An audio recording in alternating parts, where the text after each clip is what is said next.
Hi there, it's Jonathan Bocher from PlayGuitar.com. Today I want to show you how you can use some triads in your soloing. Triad is simply a 3-note chord. What we're going to do is look at a chord shape that you're probably familiar with, should be already, right? D major. But we're going to add on an F sharp root note here on the 4th string, 4th fret, okay? Now this is going to become the shape that we're going to work with. And so we've got 4 notes in there, but as I mentioned to you, we only need 3 to create a triad. So that actually gives us 2 options. You can use the strings 2, 3, 4, or strings 1, 2, and 3. Or if you want, you can also, because they're all found in the chord, you can use strings 1 and 3, 1 and 2, 1 and 4. Did I miss any? Hopefully not, but basically, what I'm saying is you can use any combination of notes within that pattern, okay? Now, the really important thing to know about that pattern is that our root note is here. In the D major chord, the root note is right here, 2nd string, 3rd fret, it's a D. Okay? So that becomes the note around which we need to move this pattern if we want to use it elsewhere on the fretboard. Because you might not be thinking about your chords in terms of how you can use them in solos. But once you start kind of looking at it from this perspective, I think you might find you can do some cool things with it. Okay, so this is our D right here. Let's move this up. The jam track we've been using is in the key of A minor, which is the same as C major, except that A is the tonic, right? It resolves on the A minor. So we got to move this up. We got to change the key that we're playing this in, right? Well, we've got a D right here. That's an E. There's an F. Okay, the 3 major chords that we have in the key of A minor are C, F, and G. So this is our first chord that we're going to work with. So here you can use it as strings 1, 2, and 3. Or we can add in that 4th string I was talking about. Now, yeah, you can go ahead and strum this if you want. And that sounds good. But in the context of soloing, you're not going to be doing a lot of strumming. You want single notes, right?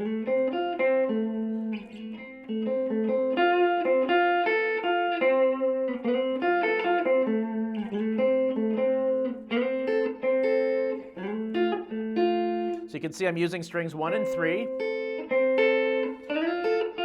1 and 2, 2 and 4, or 2 and 3. Or 1 and 4.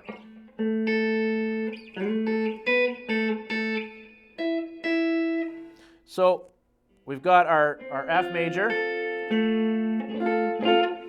and we've got our G major. We move that up 2 frets. Now we need a C major, so we've got to find C on the 2nd string, right? Well, we've got G, A, B, C. Okay, add in the 4th string right there. And of course, if we moved up 2 more frets, we'd be back at the D major, right? So you can see how it all fits together here. So those are the notes, right?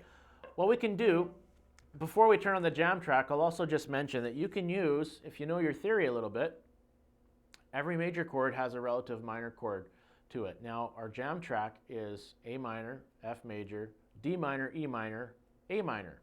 So there's a lot of minor chords in this jam track. But because of the way that chords are constructed, you can actually use a major triad over top of the relative minor chord. And it's going to sound good, and I'll show you how that works in a moment. So for the purposes of this jam track, if we're playing an A minor, if the jam track is playing an A minor, that means we can use a C major triad over top of it, and it's going to sound good, and we're going to see that. And of course, if the jam track is at F major, we could play an F major, but we could also play a D minor triad. We haven't talked about any of the minor triads in this particular lesson. Then when the jam track goes to D minor, we could play an F because F and D minor are related. And when it goes to E minor, we could play a G major because G and E minor are related. Okay? So keep that in the back of your mind. And just remember, try to follow along as I'm playing here. I'll try to also talk as we go so that you know which position we're in. But these are the three ones that we're going to work with, okay? F major, G major, and C major, okay? So we're rooted here on the 6th fret, the 8th fret, and the 13th fret, okay? And these do line up perfectly with your scale patterns too, if you're familiar with those. Okay, let's turn on the jam track and see what kind of music we can make using these triads. All right, there's our A minor, F major, our D minor, and our E minor. Back to the A minor, okay? So let's start off with that C major. Now we go to the F. F again, over the D minor.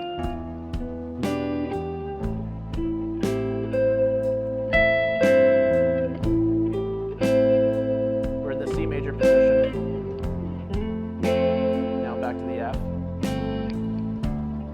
F over the D minor. G over the E minor.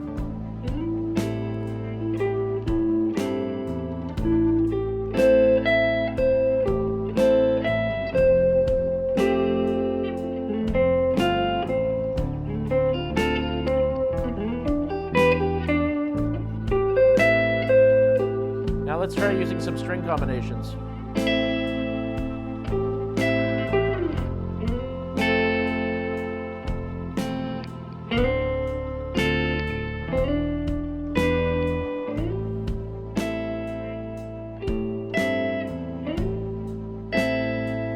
It's first and third strings.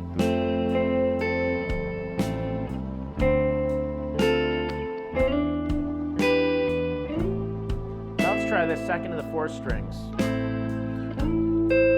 This comes straight out of that same pattern.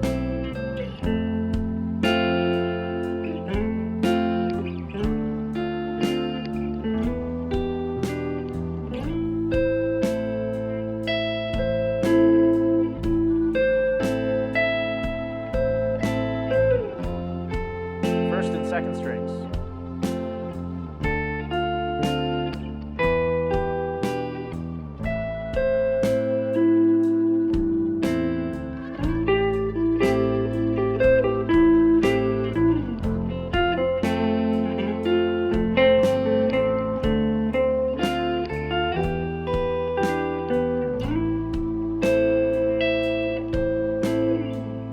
Working hard to just stay just within those triad patterns, but there's actually a lot you can do if you just add on a couple notes outside of that. It starts to sound really tasty, right?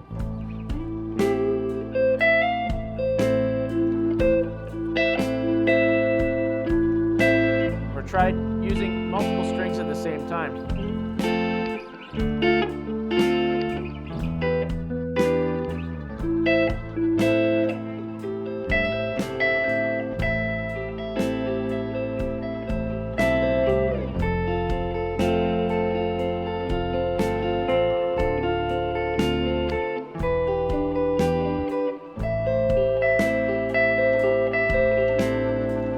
Here's another little freebie for you.